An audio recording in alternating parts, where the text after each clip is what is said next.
ಮದುವೆಯಾಗಿ ಈ ಮನೆಯಿಂದ ಆ ಮನೆಗೆ ಜಂಪ್ ಮಾಡೋವರೆಗೂ ನಿನ್ನ ಮಗಳು. ಆ ಮನೆ ಕಾಲಿಟ್ಟ ಮೇಲೆ ನಿನ್ನ ಗತಿ ದೇವರೇ ಗತಿ. ಆದ್ರೂ ಅವಳು ನನ್ ಮಗಳ ತರಾನೇ. ಬಡ್ಕೋಬೇಕು. ನಿನಗೆ ದುಡ್ಡಿನ ಬಡತನ ಇದೆ ಅನ್ಕೊಂಡಿದ್ದೆ, ಬುದ್ಧಿಗೂ ಬಡತನ ಇದೆ. ಜಾನ್ವಿ ಸಂಬಳದಿಂದ ಈ ಮನೆ ನಡೀತಿತ್ತು. ಅವಳು ಮದುವೆಯಾಗಿ ಹೋದ್ರೆ ಈ ಮನೆ ನಡೆಸೋರು ಯಾರು? ಮದ್ವೆ ಆದ್ಮೇಲೂ ಕೆಲ್ಸಕ್ಕೆ ಹೋಗ್ತೀನಿ ಅಂತ ಹೇಳಿದಾಳು. ಅವಳೇ ದುಡ್ಡು ಕಳಿಸ್ತಾಳಂತೆ. ಈಗ ಹೇಳ್ತಾಳೆ ಕಡೆ. ನಾಳೆ ಮದುವೆ ಆಗಿ ಅವ್ರ ಮನೆಗೆ ಹೋದ್ಮೇಲೆ ಅವ್ರುಗಳು ನೀನ್ ಬ್ಯಾಂಕ್ ಕೆಲ್ಸಕ್ಕೆ ಹೋಗೋದು ಬೇಡ ಅಂದ್ರೆ ಏನು ಮಾಡ್ತೀಯ?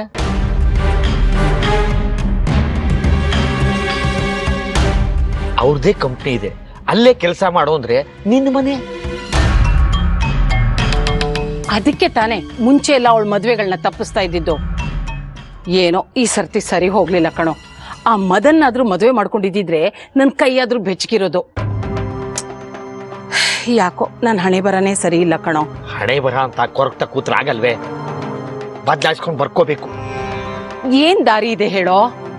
ದಾರಿ ಇದೆ. ನಿನ್ನ ಭವಿಷ್ಯನ ಬದಲಾಯಿಸ್ಕೊಳ್ಳಕ್ಕೆ ಇದು ಕಡೆ ಚಾನ್ಸ್. ಮದುವೆ ಮಾತುಕತೆಗೆ ಹೋದಾಗ ನಿನಗೆ ಏನೇನು ಬೇಕೋ ಎಲ್ಲ ನಿನ್ನ ಹಳಿನ ಹತ್ರ ಮಾತಾಡ್ಕೊಂಡು. ಏನ್ ಮಾತಾಡ್ಲಿ ಅಂತಾನೆ ಗೊತ್ತಿಲ್ವೋ? ಇವಳಾದ್ರೂ ಗಂಡು ಹುಡುಗ ಆಗಿದ್ದಿದ್ರೆ ಒಂದಿಷ್ಟು ವರದಕ್ಷಿಣೆ ಕಿತ್ಬೋದಾಗಿತ್ತು. ಜಾಹ್ನವಿ ನಿನಗೆ ಗಂಡು ಹುಡುಗಾನೆ. ಯಾಕೆ ಹೇಳು? ನೀವು ಬಡವರು ಅಂತ ಗೊತ್ತಿದ್ದು ಶ್ರೀನಿಧಿ ಜಾನ್ವಿನ ಮದುವೆ ಆಗ್ತಾ ಇದ್ದಾನೆ. ನೀನೇನೇ ಹೇಳಿದ್ರು ಅವನು ಜಾನ್ವಿನ ಬಿಡೋ ಸ್ಟೇಜಲ್ಲಿ ಇಲ್ಲ. ಲವ್ ತುಂಬಾ ಸ್ಟ್ರಾಂಗ್ ಆಗ್ಬಿಟ್ಟಿದೆ. ಅದನ್ನು ನೀನು ಬಂಡವಾಳ ಮಾಡ್ಕೊ. ಸಿಟಿಲಿ ಇರೋದ್ರಲ್ಲೇ ದೊಡ್ಡ ಛತ್ರ ಬುಕ್ ಮಾಡೋಣ. ಏನಿಲ್ಲ ಅನ್ನೋ ದಿನಕ್ಕೆ ಒಂದು 8 ಲಕ್ಷ ರೂಪಾಯಿ ಬಾಡಿಗೆ ಇರುತ್ತೆ. ವರ ಪೂಜೆ, ಮದುವೆ, ರಿಸೆಪ್ಷನ್ ಅಂತ 3 ದಿನ. 8 3 24. ಜೊತೆಗೆ 4 ಸೇರ್ಸೋಣ. ಆ 4 ಅವ್ರಿಗೆ ಗೊತ್ತಾಗಲ್ವೇನೋ? ಕೋಟ್ಯಾಂತರ ರೂಪಾಯಿ ಇದೆ ಕಣೆ. ಲಕ್ಷ ಯಾವ ಲೆಕ್ಕ? ಇಷ್ಟೇ ಅಲ್ಲ, ಇನ್ನೂ ಇದೆ. ಮದುವೆ ಅಡಿಗೆ ಒಂದು 15 ಲಕ್ಷ ಆಗಲ್ವಾ? ಜೊತೆಗೆ 5 ಸೇರ್ಸು. ಇನ್ನು ಹೂವಿನ ಡೆಕೋರೇಷನ್ 2 ಎಕ್ಸ್ಟ್ರಾ 7. 4 5 2 11 ಫಿಕ್ಸೆಡ್ ಹಾಕೊಂಡು ಆರಾಮ್ ಜೀವನ ಮಾಡು. ಅಯ್ಯೋ, ಇದೆಲ್ಲ ಹೊಳಿಲೇ ಇಲ್ಲ ಅಣ್ಣ. ನನ್ಗೆ ತುಂಬಾ ಥ್ಯಾಂಕ್ಸ್ ಅಣ್ಣ. ಎಮೋಷನಲ್ ಸೀನ್ ಎಲ್ಲ ಬೇಡ. ನಾವು ಕಮಿಷನಿಗೆ ಕೆಲಸ ಮಾಡೋರು. 10% ನನ್ನ ಕಮಿಷನ್. 11 ಲಕ್ಷಕ್ಕೆ 10% ಬ್ಯಾಂಕ್ ಅಕೌಂಟ್ ಹಾಕ್ತೀನಿ.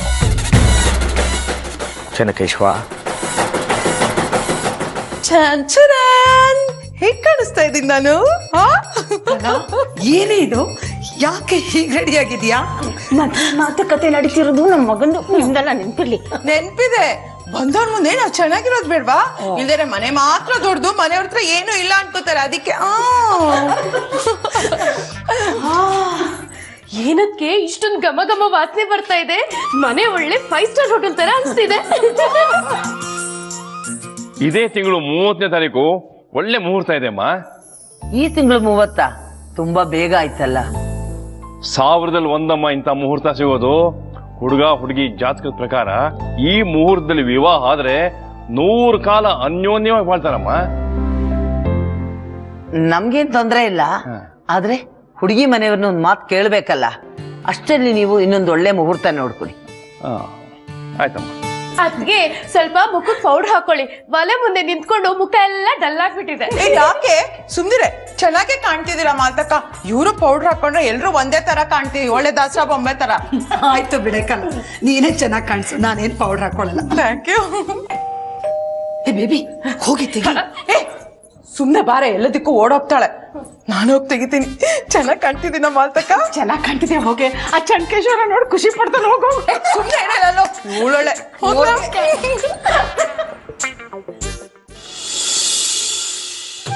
ಓ ಬನ್ನಿ ಬನ್ನಿ.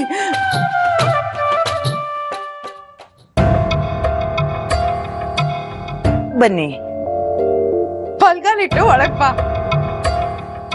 ಮದ್ವೆ ಮಾತುಕತೆಗೆ ಬಂದಿರೋದು, ಇನ್ನು ಮದ್ವೆ ಆಗಿಲ್ಲ. ಅಯ್ಯೋ, ಅದು ಆಗತ್ತೆ ಬಿಡು ಬೇಬಿ. ಬನ್ನಿ ಒಳಗೆ. ಈ ಬಲ್ಗಾಲು.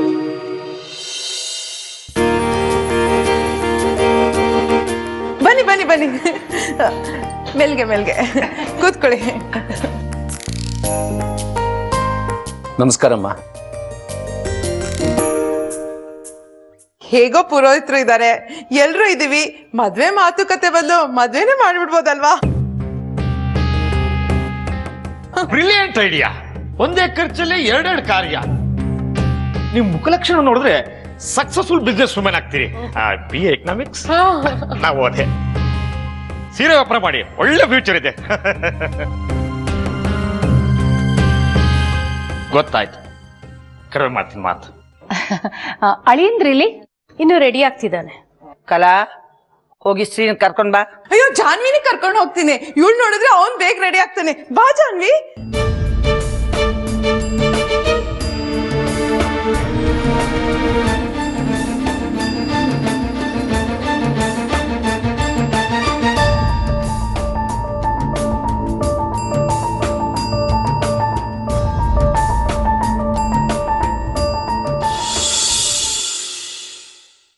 ಅಪ್ಪ, ಇದೇ ನನ್ ರೂಮು. ಚೆನ್ನಾಗಿದ್ಯಾ? ಹೋಗ್ ಫ್ರೆಶ್ ಆಗೋ. ಶ್ರೀ ರೂಮಿಗೆ ಕರ್ಕೊಂಡು ಹೋಗ್ತೀನಿ ಅಂತ ಹೇಳಿದ್ರಿ. ಶೋ ಹಾಗನ್ನ. ಸಾರಿ ಸಾರಿ ಸಾರಿ. ನೋಡು, ಅದೇ ಶ್ರೀ ರೂಮು. ಹೋಗು. ನೀವು? ನಾನಾ? ಅಯ್ಯೋ, ಶಿವ ಪಾರ್ವತಿ ಮಧ್ಯ ಬಸವನ್ಗೇನ್ ಕೆಲ್ಸ? ಹೋಗು. ಹೇ, ಯಾಕೆ ಇಷ್ಟ ನಾಚ್ಕೊತಿದ್ಯಾ? ಫಸ್ಟ್ ಟೈಮ್ ಶ್ರೀನ್ ಮೀಟ್ ಮಾಡೋ ಹಾಗೆ. ನಾನೇನಾದ್ರೂ ನಿನ್ ಜಾಗದಲ್ಲಿ ಇದ್ದಿದ್ರೆ ಕತ್ತೇನೆ ಬೇರೆ. ಹೋಗೋ. ಹೇ, ಒಂದ್ ನಿಮಿಷ.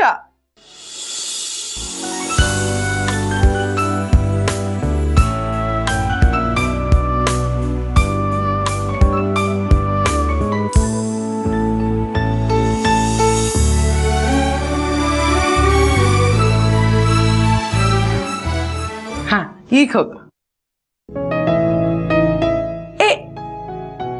ಒಂದ್ ನಿಮಿಷ. ನೀನ್ ತಿರ್ಗಕ್ಕೆ ಇಷ್ಟೊತ್ತು ತಗೊಂಡ್ರೆ ಶ್ರೀರೂಮ್ ಸೇರೋ ಹೊತ್ತಿಗೆ ನಾಳೆನೆ ಆಗ್ಬಿಡತ್ತೆ. ಹೋಗು. ಜಾಹ್ನವಿನ ಶ್ರೀರೂಮ್ ಕಳ್ಸಿ ನಾನು ಕಾಯ್ತಾ ಇದ್ದೀನಿ. ಮರಿಬಾರ್ದು, ಅದಕ್ಕೆ ಸರ್ ಗಂಟು ಹಾಕೊಂಡ್ಬಿಟ್ಟಿದ್ದೀನಪ್ಪ.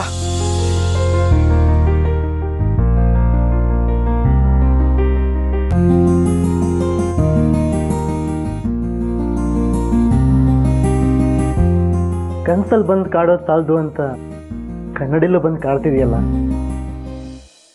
ಈ ಬಡಪಾಯಿ ಮೇಲೆ ಸ್ವಲ್ಪನಾದ್ರೂ ಕರುಣೆ ತೋರಿಸ್ಬೇಕಪ್ಪ. ಜಾನು, ಇವತ್ತು ನಮ್ಮಿಬ್ರು ಮದುವೆ ಮಾತುಕತೆ. ಇನ್ನು ಸ್ವಲ್ಪ ಹೊತ್ತಲ್ಲಿ ನೀನು ನಿಜವಾಗ್ಲೂ ನಮ್ಮ ಮನೆಗೆ ಬರ್ತೀಯ? ನಾನು ನಿಜವಾಗ್ಲೂ ನಿಮ್ಮ ಮನೆಗೆ ಬಂದಾಯ್ತು.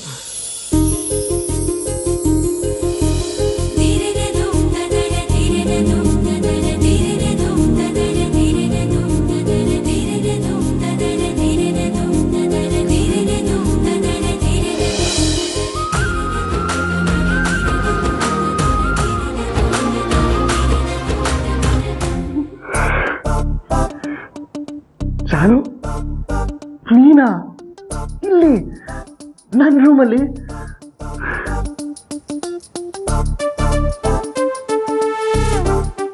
ಬರ್ಬಾರ್ದಿತ್ತ? ಅಲ್ಲ, ನನ್ನ ರೂಮ್ ಯಾರು ತೋರಿಸಿದ್ರು? ಕಲಾ ಮಾಮ್, ಅಜ್ಜಿಗೂ ಗೊತ್ತು. ಬಾ, ಕೂತ್ಕೋ ಬಾ. ಒಂದು ನಿಮಿಷ.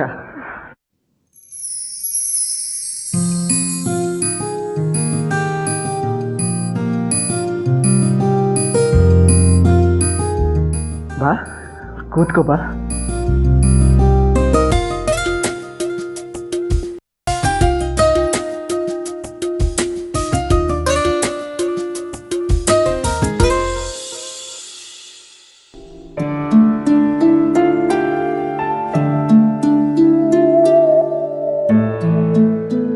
ಹೇಗಿದೆ ನನ್ನ ರೂಮು?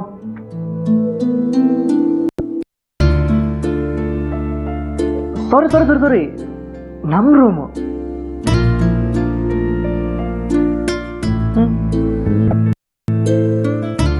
ಬಾಯ್ ಬಿಟ್ಟು ಹೇಳ್ಬೇಕಪ್ಪ. ನಾ ಹೊರಡಿ.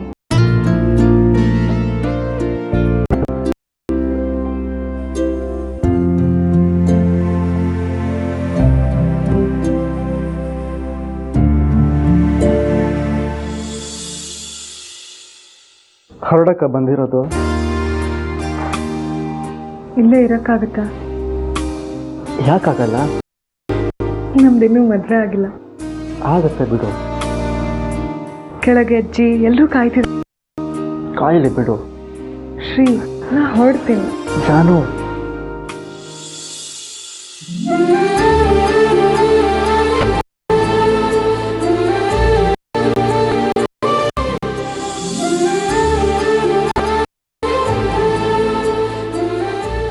ಹೊರಡೋ ಮನಸ್ಸು ನಿನಗೂ ಇಲ್ಲ ಅಂತ ನನಗೆ ಗೊತ್ತು.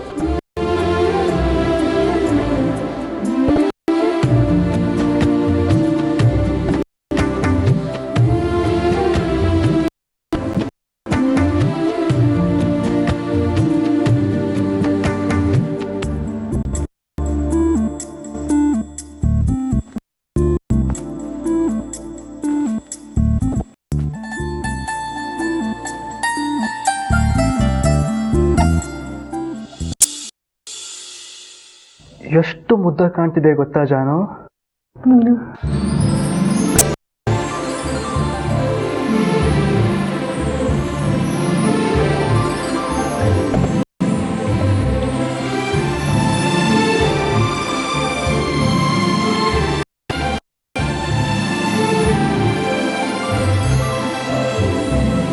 ಅಯ್ಯೋ, ಏನ್ ಮಾಡ್ತೀರಾ?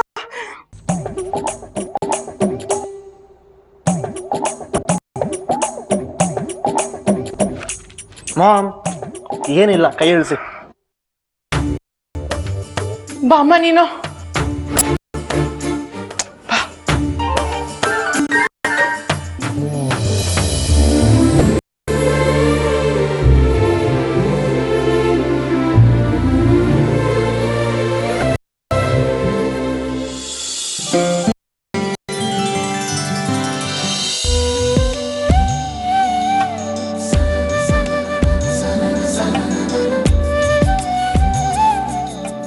ಬಾರೋ ಶ್ರೀ, ಥೇಟ್ ರಾಜ್ಕುಮಾರ್ ಅಂತಾರ ಕಾಣಿಸ್ತಿದ್ಯಪ್ಪ. ರಾಜ್ಕುಮಾರ ಕುದುರೆ ತರಿಸ್ಕೊಳ್ಳಿ, ಕೂತ್ಕೊಳ್ಳ ಶ್ರೀ. ಅಯ್ಯೋ ಜಾನ್ವಿ, ಕೂತ್ಕೊ. ಯಾಕೆ ನಾಚ್ಕೋತೀಯ? ಬಾ ಕೂತ್ಕೊ.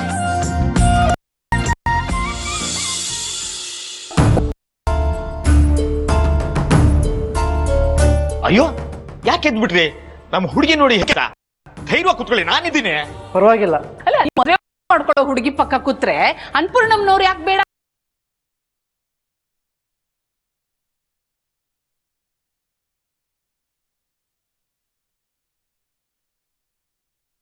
ಪ್ರಶಸ್ತವಾಗಿದೆ ಅಮ್ಮ ಇವ್ರು ವಿವಾಹ ಮಾಡ್ಲಿಕ್ಕೆ. ಏನ್ ಹೇಳ್ತೀರಿ? ನೀವ್ ಯಾಕೆ ಹಾಗೆ? ಸಮಯ ಕಡಿಮೆ ಆಗುತ್ತೇನೋ ತಯಾರಿ ಬಗ್ಗೆ. ಅಯ್ಯೋ ಮೇಡಮ್, ನೀವಿನ್ನು ಯಾವ ಕಾಲದಲ್ಲಿ ಇದ್ದೀರಿ? ದುಡ್ಡು ಬಿಸಾಕ್ರಿ, ನಾಳೆ ಆಗ ಮೊದಲು ಇವತ್ತೇ ಆಗುತ್ತೆ.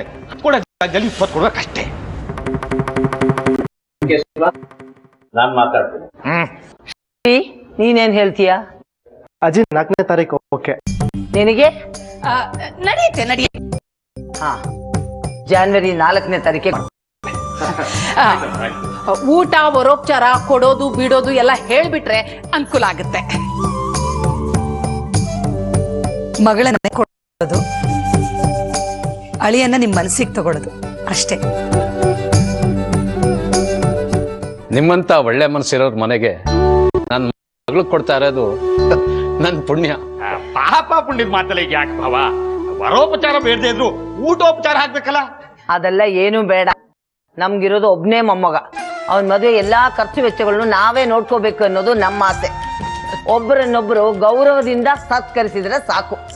ಇದು ನಿಜವಾದ ಶ್ರೀಮಂತರ ಲಕ್ಷಣ. ಅಮ್ಮ,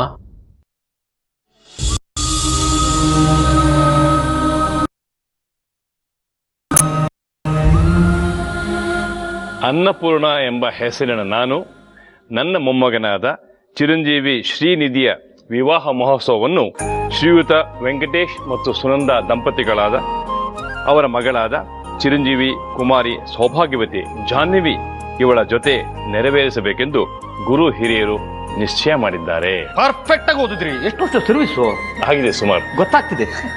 ಇಬ್ರು ಸಂತೋಷದಿಂದ ತಾಂಬೂಲ ಬದಲಿಸ್ಕೊಳ್ಳಿಮ್ಮ. ಮಾಲ್ತಿ,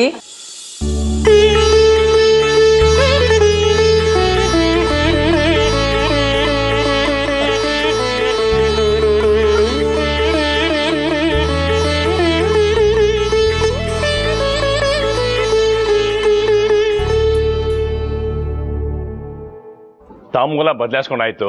ಎಲ್ಲರೂ ಬಾಯಿ ಸಿಹಿ ಮಾಡ್ಕೊಳ್ಳೋಣ.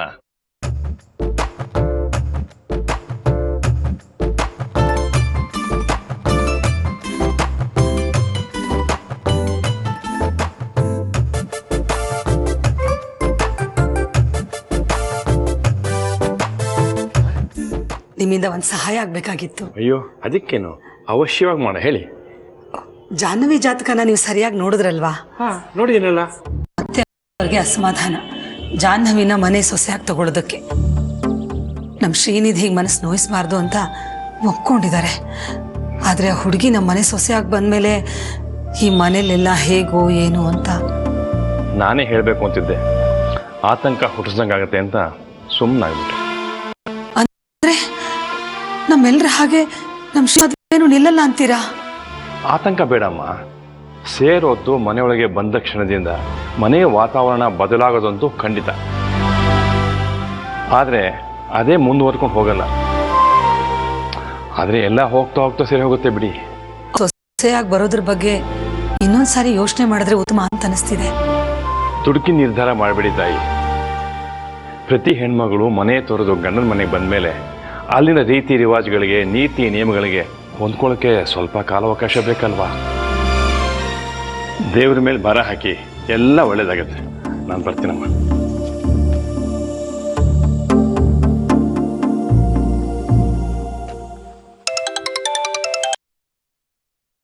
ಹೇಳು ಶ್ರೀ.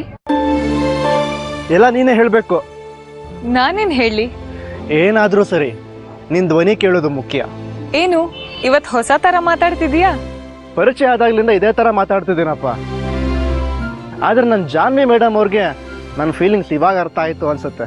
ಅವತ್ತು ಅರ್ಥ ಆಗಿತ್ತು, ಆದ್ರೆ ಬಾಯ್ಬಿಟ್ಟು ಹೇಳಕ್ಕಾಗಿರ್ಲಿಲ್ಲ ಅಷ್ಟೇ. ಯಾಕೋ? ಅವತ್ತು ನಮ್ಮ ಮದ್ವೆಗೆ ನಿಮ್ಮ ಅಜ್ಜಿ ಒಪ್ಪಿರ್ಲಿಲ್ವಲ್ಲ, ಅದಕ್ಕೆ. ನಿಜ ಹೇಳ ಶ್ರೀ, ನನಗಿನ್ನೂ ನಂಬಕ್ಕೆ ಆಗ್ತಿಲ್ಲ ನಮ್ಮ ಮದ್ವೆ ಫಿಕ್ಸ್ ಆಗಿದೆ ಅಂತ. ನಿಮ್ಮ ಅಜ್ಜಿಗೆ ನನ್ನ ಮೇಲೆ ಅನುಮಾನ, ಮದನ್ ಕಾಟ ಬೇರೆ, ಇನ್ನೇನೇನೋ ಅಡ್ಡಿ ಆತಂಕ. ನಾವು ಎಲ್ಲ ಅಡ್ಡಿಗಳನ್ನೂ ದಾಟಿ ಬಂದಾಯ್ತು ಜಾನು. ಏನು ಗೊತ್ತಾ, ನಾನು ಪ್ರೀತಿ ಮಾಡ್ತಾ ಮಾಡ್ತಾ ಬೇರೆ ಪ್ರೇಮಿಗಳ ಕಷ್ಟ ಏನಂತನೂ ಅರ್ಥ ಆಗೋಯ್ತು ನನಗೆ. ಮನೆಯವರು, ಪ್ರೀತಿಸ್ತವರು ಎಲ್ಲರೂ ಒಳ್ಳೆಯವರೇ ಇರ್ತಾರೆ. ಆದರೆ ಹೊಸದಾಗಿ ಬರೋ ವ್ಯಕ್ತಿ ಬಗ್ಗೆ ಡಿಫ್ರೆನ್ಸ್ ಆಫ್ ಒಪಿನಿಯನ್ ಅನ್ನೋದು ಇದ್ದೇ ಇರುತ್ತೆ. ಲವ್ ಮಾಡಿ ಮದ್ವೆ ಆಗೋದು ದೊಡ್ಡ ಸಾಧನೆನೆ. ನಾವಿಬ್ರು ಎಷ್ಟು ನೋವು ಪಟ್ಬಿಟ್ವಿ ಅಲ್ವಾ ಶ್ರೀ? ಆದರೆ ದೇವ್ರ ದಯೆಯಿಂದ ಎಲ್ಲದನ್ನು ಗೆದ್ದು ಬಂದಿದ್ದೀವಿ ನಾವು. ಇಲ್ಲಿವರೆಗೂ ಪಟ್ಟು ನೋವಿನ ನೆನಪು ಬೇಡ ನಮಗೆ. ಸುಖವಾದ ನಾಳೆಗಳ ಬಗ್ಗೆ ಯೋಚನೆ ಮಾಡೋಣ. ಸೊ ಮದುವೆ ಫಿಕ್ಸ್ ಆಗಿರೋ ಖುಷಿನಲ್ಲಿ ಏನಾದರೂ ಕೊಡಿಸ್ಬೇಕು ಅಂದ್ಕೊಂಡಿದ್ದೀನಿ ನಿನಗೆ. ಏನು ಗಿಫ್ಟ್ ಬೇಕು? ಆ ದೇವ್ರು ಜೀವನ ಪೂರ್ತಿ ಜೊತೆಗಿರಿ ಅಂತ ಹೇಳಿ ನಿನ್ನಂತ ಒಳ್ಳೆ ಹುಡುಗನ ಗಿಫ್ಟ್ ಹಾಕೊಟ್ಟಿದ್ದಾರೆ. ಇದಕ್ಕಿಂತ ಒಳ್ಳೆ ಗಿಫ್ಟ್ ಈ ಜಗತ್ತಲ್ಲೇ ಸಿಗಲ್ಲ. ಜಾನು, ನೀನು ಈ ಗುಣನೇ ನನ್ನನ್ನು ಸೆಳೆದಿರೋದು. ಆದ್ರೆ ಮನಸ್ಸಲ್ಲಿ ಇರುತ್ತೆ ಅಲ್ವಾ, ಮದುವೆ ಆಗ್ತಿರೋ ಹುಡುಗ ಇಂಥದ್ದು ಕೊಡಿಸಿದ್ರೆ ಎಷ್ಟು ಚೆನ್ನಾಗಿರುತ್ತೆ ಅಂತ. ಏನು ಬೇಕು ಅಂತ ಕೇಳು, ಸಂಕೋಚ ಪಡ್ಕೋಬೇಡ. ನಾನು ಕೇಳಿದ್ದನ್ನು ಕೊಡಿಸ್ತೀಯಾ? ಯಾಕೆ, ಡೌಟಾ? ಇಲ್ಲ. ಮತ್ತೆ ಕೇಳು. ನನಗೆ ಹೂ ಅಂದ್ರೆ ತುಂಬಾ ಇಷ್ಟ. ಮದ್ವೆ ಆದ್ಮೇಲೆ ಮರೀದೆ ನನಗೆ ದಿನ ಹೂ ತಂದು ಕೊಡ್ತೀಯಾ? ನಿನ್ಗೆ ಯಾವ ಹೂ ಬೇಕು? ಮಲ್ಲಿಗೆ, ಕನಕಾಂಬರ. ನಮ್ಮ ಮನೆ ಹಿಂದೆ ಮುಂದೆ ನಮ್ಮ ಬೆಡ್ರೂಮಿನ ಕಿಟಕಿಗೂ ಕನಕಾಂಬರ ಮಲ್ಲಿಗೆ ಹೂವಿನ ಬಿಡ್ತೀನಿ ಬಿಡು. ನೀನು ಬೆಳಿಗ್ಗೆ ಹೇಳ್ತಿದ್ದ ಹಾಗೆ ಎಲ್ಲ ಮಲ್ಲಿಗೆ ಮಗುಗಳು ಗುಡ್ ಮಾರ್ನಿಂಗ್ ಅಂತ ವಿಶ್ ಮಾಡ್ಬೇಕು ನಿನಗೆ. ಹ್ಯಾಪಿ? Not happy. ಯಾಕೆ? ನನಗೆ ಮಲ್ಲಿಗೆ, ಕನಕಾಂಬರ ಎಕ್ಸ್ ಮಾಡಿ ಕಟ್ಟಿರೋ ಹೂ ಇಷ್ಟ. ಅರೆ, ಮನೆ ಸುತ್ತ ಇರುತ್ತಲ್ವಾ ಹೂವಿನ ಬಳ್ಳಿ, ನೀನೇ ಕಟ್ಕೋಬೋದಲ್ವಾ? ಓಕೆ, ನಿನಗೆ ಕಷ್ಟ ಆಗೋದಾದ್ರೆ ಹೇಳು, ನಾನೇ ಕಟ್ಕೊಡ್ತೀನಿ. ನಾವೇ ನೀರು ಹಾಕಿ ಮಕ್ಳ ತರ ಬೆಳೆಸಿದ ಹೂನ ಕೀಳಕ್ ನಂಗಿಷ್ಟ ಇಲ್ಲ. ಓಹೋ, ಇದು ಸ್ವಲ್ಪ ಸೀರಿಯಸ್ ಪ್ರಾಬ್ಲಮ್ ಬಿಡು. ಹೇಗೆ ಸಾಲ್ವ್ ಮಾಡೋದಿದನ್ನ? ಹಾ, ಮನೆ ಸುತ್ತ ಹೂವಿನ ಬಳ್ಳಿಗಳು ಇರಲಿ, ಜೊತೆಗೆ ನಿನ್ನ ಮುಟ್ಕೊಳ್ಳೋಕೆ ನಾನೇ ಮಾರ್ಕೆಟ್ಗೆ ಹೋಗಿ ಹೂ ತಂದು ಕೊಡ್ತೀನಿ. ಆಗ್ಬಹುದಾ? ಇದೋಕೆ. ಈಗ ನೀನ್ ನನಗೇನು ಗಿಫ್ಟ್ ಕೊಡಲ್ವಾ?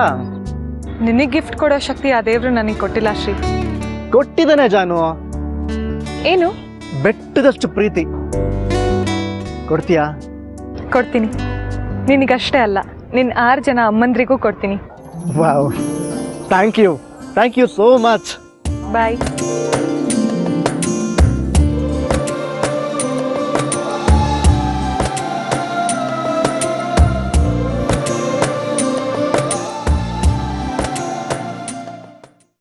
ಜಾನ್ವಿ ಮನೆಗ್ ಬರೋದ್ರಿಂದ ತೊಂದ್ರೆ ಆಗುತ್ತೆ ಅಂತ ಪುರೋಹಿತರು ಇವತ್ತೇನ್ ಹೇಳೋದು? ನಾನು ಅವತ್ತೇ ಹೇಳಿದ್ದೆ. ಅತ್ತೆ ಮನೆ ಬಿಟ್ಟು ಹೋಗ್ತೀನಿ ಅಂತ ಪಟ್ಟು ಹಿಡಿದು ಕೂತಿದ್ದಾರೆ. ಅವ್ರು ಒಂದು ಸಲ ನಿರ್ಧಾರ ಮಾಡಿದ್ರೆ ಮುಗೀತು, ಅದು ಯಾವತ್ತೂ ಬದಲಾಗಲ್ಲ. ಒಂದೊಂದ್ಸಲಿ ಶ್ರೀ ಮೇಲೆ ತುಂಬಾ ಬೇಸರ ಆಗುತ್ತೆ. ಅಮ್ಮ ಎಷ್ಟು ಹೇಳಿದ್ರು ಅವನ್ ಹಠ ಅವನ್ ಬಿಡೋದಿಲ್ಲ. ಅಮ್ಮ ಎಷ್ಟು ಕಷ್ಟಪಟ್ಟಿದ್ದಾರೆ. ಈ ವಯಸ್ಸಿನಲ್ಲಿ ಮನೆ ಬಿಟ್ಟು ಹೋಗ್ತೀನಿ ಅಂದ್ರೆ ಏನ್ ಚೆನ್ನಾಗಿರುತ್ತೆ. ಮದ್ವೆ ನಡೀತಿದ್ರೆ ಶ್ರೀ ನಮ್ಮಿಂದ ದೂರ ಆಗ್ಬಿಡ್ತಿದ್ದ. ಅದ್ಕೆ ತಪ್ಪು ತಿಳ್ಕೊಬೇಡಿ. ಶ್ರೀಗೆ ಜಾನ್ವಿ ಇಷ್ಟ ಆಗಿರ್ಬೋದು, ಆದ್ರೆ ಅವಳು ನನಗೆ ಹೊರಗ್ನೋಳ್ಗೋಸ್ಕರ ನಾನ್ ನಮ್ಮಮ್ಮನ್ನ ದೂರ ಮಾಡ್ಕೊಳಕ್ಕಾಗಲ್ಲ. ನನಗೆ ಈ ಮದ್ವೆ ಇಷ್ಟ ಆಗ್ತಿಲ್ಲ.